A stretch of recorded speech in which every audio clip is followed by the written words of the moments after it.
Assalamualaikum warahmatullahi wabarakatuh. Selamat pagi anak-anakku. Gimana kabarnya hari ini? Semoga sehat selalu dan tetap semangat menerima pelajaran hari ini ya. Ketemu lagi dengan saya Bu Susi di pelajaran kearsipan. Kalau minggu kemarin kita sudah Zoom meeting, sekarang kita pelajaran online kembali ya. Materi apa yang kita belajar hari ini? Yaitu tentang perlengkapan kearsipan. Nah, minggu kemarin kita sudah berbicara tentang peralatan kearsipan. Sekarang perlengkapan kearsipan.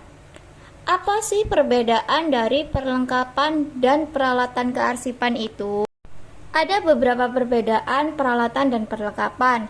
Yang pertama, peralatan itu ditujukan untuk menyimpan arsip, sedangkan perlengkapan itu bertujuan pendukung penggunaan alat penyimpanannya. Contohnya kalau peralatan kemarin kita bisa menggunakan map.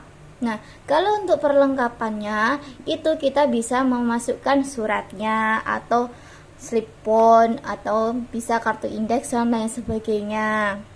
Kedua, jangka waktu pemakaiannya. Peralatan jangka waktunya lebih lama, sedangkan perlengkapan itu hanya beberapa waktu saja, dan jadi dia tuh kalau habis di stok lagi, habis stok lagi. Nah, kalau sedangkan peralatan itu biasanya tahan sampai beberapa bulan. Kalau perlengkapan biasanya sekali dua kali pakai sudah selesai, sudah tidak digunakan lagi. Jenis-jenis perlengkapan kantor. Kalau tadi kita sudah membedakan nih antara peralatan dan perlengkapan. Nah, perlengkapan itu sendiri apa? Perlengkapan kearsipan adalah bahan-bahan pendukung yang digunakan dalam kegiatan kearsipan, yang biasanya merupakan bahan yang tidak tahan lama gunaannya. Artinya, bahan-bahan ini tuh perlu selalu disediakan secara terus-menerus. Jadi di stok lagi, habis di stok lagi. Jenis perlengkapan pertama adalah kartu indeks. Kartu indeks itu adalah kartu yang berisi suatu riwayat arsip atau warkat yang disimpan, gunanya itu sebagai alat bantu untuk menemukan arsip. Nah, kartu indeks ini dapat dibuat dengan ukuran 12,5 cm dikali 7,5 cm. Nah, kartu indeks itu ada beberapa informasi. Nah, ada apa aja di dalam kartu indeks itu? Ada judul dan nama surat, nomor surat, hal surat, tanggal surat, kode surat, dan yang terakhir, kode kartu indeks. Kegunaan dari kartu indeks sendiri ini untuk mengelompokkan arsip atau dokumen yang memiliki kode dan kegiatan yang sama dalam satu folder. Ini adalah contoh dari kartu indeks sendiri. Oke. Untuk lebarnya 12, cm. Terus untuk panjangnya 7,5 cm. Terus ini ada pucuk yang agak di atas, ini 2 cm dan 4 cm. Nah, lingkar merah ini itu adalah dinamakan kode indeks. Nah, kode indeks itu dari mana? Dari judul surat atau nama surat. Nah, nama ini Indah Dian Permata itu sudah diindeks. Asli namanya adalah Dian Permata Indah. Oke, nanti kita akan ajari bagaimana cara mengindeks nama. Setelah kita membuat kartu indeks tadi, kartu indeks ini disimpan dalam laci kardek. Bisa dilihat di bawah ini. Sistem penyimpanan yang digunakan adalah sistem abjad atau alfabetis untuk penyimpanan kartu indeks sendiri. Penggunaan kartu indeks ini tidak bisa digunakan dalam semua sistem penyimpanan.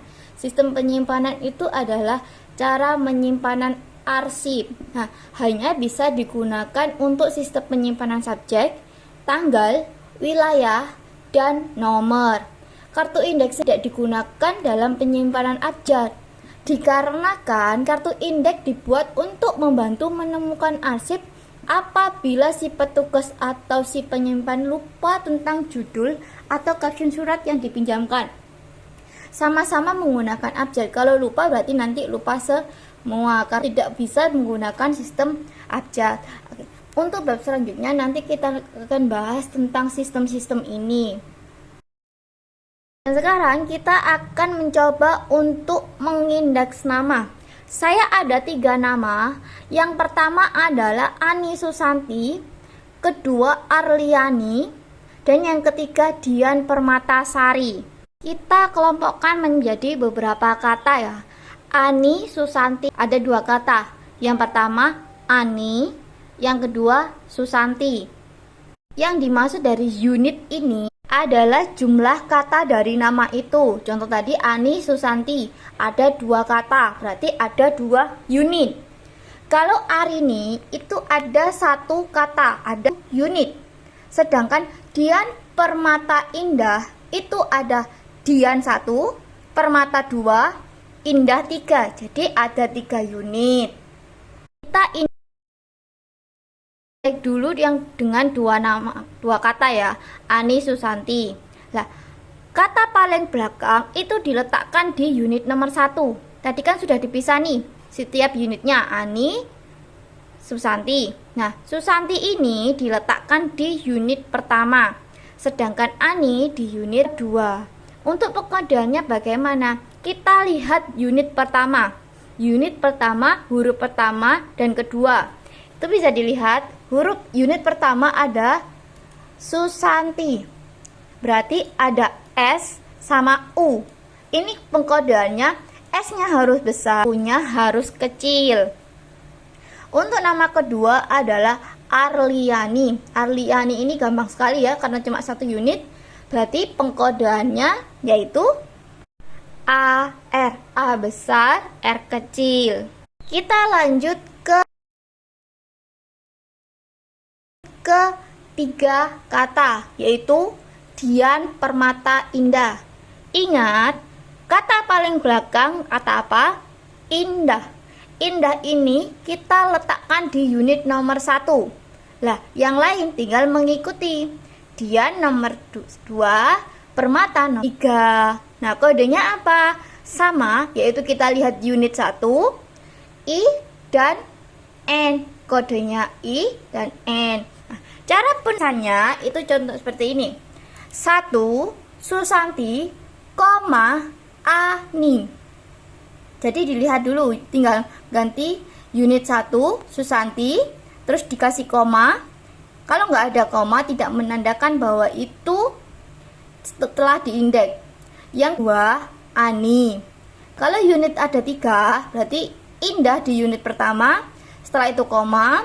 Di unit kedua ada Dian, kasih koma lagi. Unit ketiga Permata. Kodenya apa? SUARIE. Oke, saya berikan contoh lagi ya. Di sini ada nama Aisyah Wulandari. Ada berapa unit? Aisyah dan Wulandari. Ada 2 unit. Unit pertama kita letakkan mana? Nama paling belakang, Wulandari. Unit kedua kita letakkan nama depannya, yaitu Aisyah. Kodenya apa? Kodenya WU. Dan untuk unit 3, 4 karena memang namanya cuma 2 kata, kita kosongin. Contoh kedua, ini ada Faedah Ayu Hari. Oke, ada 3 kata berarti Faedah, Ayu, dan Harini. Nama paling belakang siapa?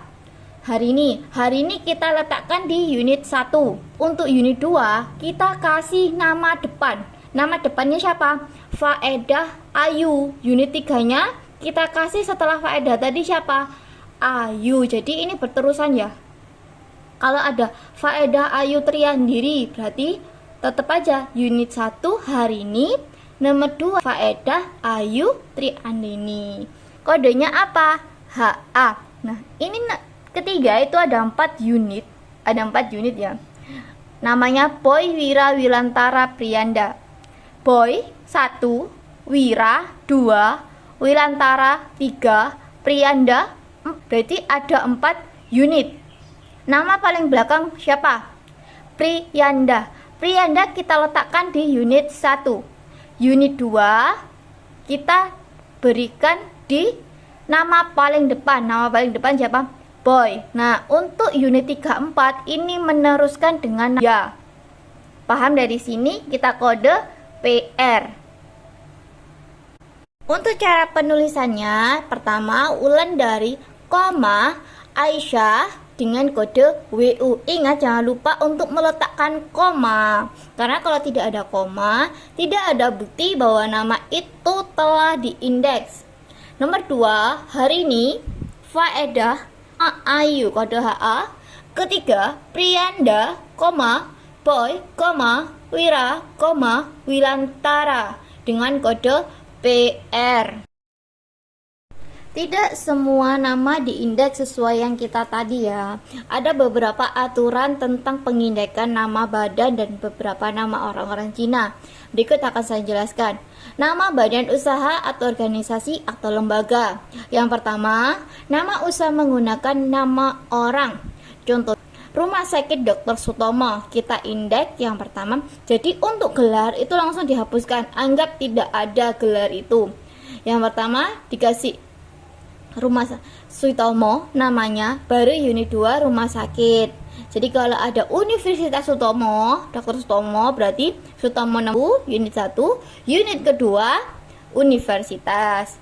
Dan nomor 2, nama perusahaan menggunakan angka. Ketika ada angka itu harus dijabarkan dengan alfabet. Artinya kalau ada 45 contohnya, berarti 45 firma, FA 4, kita jabarkan jadi firma 45.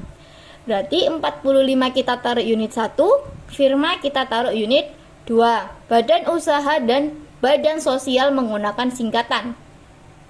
Contohnya BCA, BNI, BTN, BCA itu tanya adalah Bank Sentral Asia. Kita lihat ya, jadi kita jabarkan dulu apa singkatan dari BCA, BNI, BTN dan lain sebagainya itu.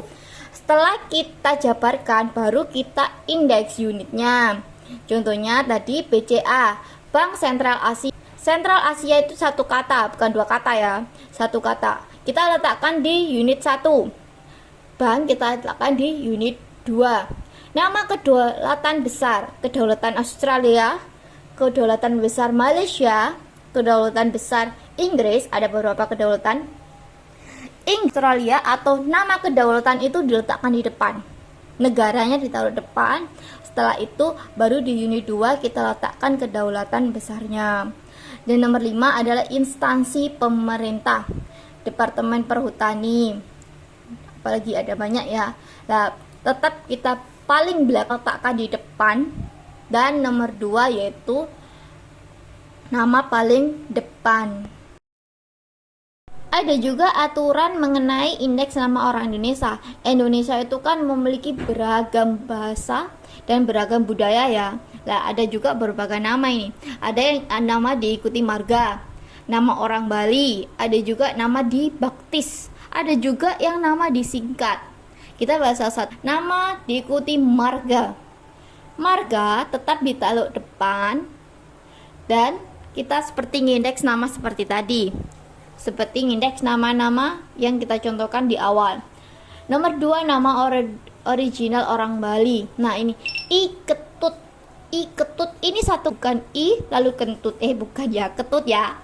I Ketut Widaya. Ini sama juga, sama dengan contoh kemarin. Nama paling belakang, kata paling belakang diletakkan paling depan, dan yang kedua diletakkan di unit 2.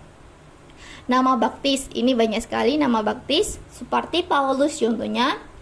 Untuk nama baptis ini tidak perlu diindeks, jadi tetap dengan nama yang sama. Dan yang paling kita sering temui nama singkatan, M. Irfan Effendi, ada juga MOCH, ada yang disingkat seperti itu juga. Nah, ini bisa disingkat. Jadi kita letakkan nama paling belakang, sama seperti mengindeks nama biasa tadi. Nama paling belakang Effendi taruh di unit 1. Nah, unit kedua dikasih Irfan, kok enggak M? Karena tadi singkatan. Lah, singkatan ini ditaruh di paling belakang. Ada Muhammad tuh kan singkatannya banyak ya. Ada yang MUHA, ada yang MOCH. Nah, itu diletakkan paling belakang, bukan di nomor 2. Biasanya kan kalau huruf pertama, kata pertama itu letakkan di unit 2. Kalau singkatan diletakkan di unit paling terakhir. Aturan mengindeks 3 yaitu nama orang asing. Nah, ini cara kita semui, tapi pasti kita temui. Yang pertama adalah nama Eropa sejenisnya. Kedua nama Arab, Persia dan sejenisnya juga. Ya, yang ketiga ini yang kalian ketemui kalau suka K-pop, Korea, Vietnam, Cina. Dan yang terakhir Jepang, Thailand, India dan sejenisnya. Jadi dilihat dulu mereka dari negara mana ini. Kalau negara asing caranya juga berbeda. Nah, untuk nama Eropa memiliki tanda hubung. Jadi nama Eropa itu kan ada beberapa tanda hubung. Contohnya Jenny Duck Frank. Nah, Duck Frank ini nggak boleh tetap jadi satu. Kedua Arab atau Persia. Nah, ini sama dengan kita mengindeks, tapi untuk kayak bin itu diletakkan paling belakang, di belakang. Jadi kayak singkatan tadi, kayak nama singkatan tadi. Nah, kalau nama orang Cina, Korea, Vietnam ini lebih mudah karena tidak perlu memindahkan belakang ke depan, tinggal menambahkan koma. Really di unit 1, min di unit 2, he di unit ketiga. Dan untuk yang terakhir Jepang, Thailand, India itu juga sama seperti pengindekan nomor, yaitu nama-nama seperti nama Indonesia yang tadi. Jenis perlengkapan kedua yaitu kartu tajuk silang. Kartu ini juga digunakan untuk membantu menemukan arsip, sama seperti kartu indeks. Tapi, kartu ini tidak digunakan untuk semua arsip. Pengertian dari kartu tajuk itu sendiri adalah suatu tajuk yang terdapat pada tempat penyimpanan yang berfungsi untuk menunjukkan tempat dari suatu dokumen yang dicari pada tempat yang ditunjukkan. Nah, kartu indeks ini memiliki ukuran 12,5 kali 7,5, hampir sama dengan kartu indeks, tidak ada atas atau tidak ada mencungul guide di atasnya. Nah, seperti saya katakan di awal, tidak semua arsip dibuat kartu tajuk silang. Akan tetapi yang digunakan arsip ini adalah arsip tertentu yang benar-benar memerlukan atau yang benar-benar dibuatkan kartu tajuk ini. Ada beberapa hal. Di sini kita bahas kriteria dari suatu arsip yang perlu dibuatkan kartu tajuk silang. Yang pertama adalah jika suatu arsip mempunyai lebih dari satu judul atau caption atau nama. Contohnya adalah Abdurrahman Wahid, sering dipanggil juga nama Gus Dur. Nama kedua tersebut sama-sama populer. Jadi nama Abdurrahman Wahid dan Gus Dur itu sama-sama populer, tidak bisa pilih salah satu.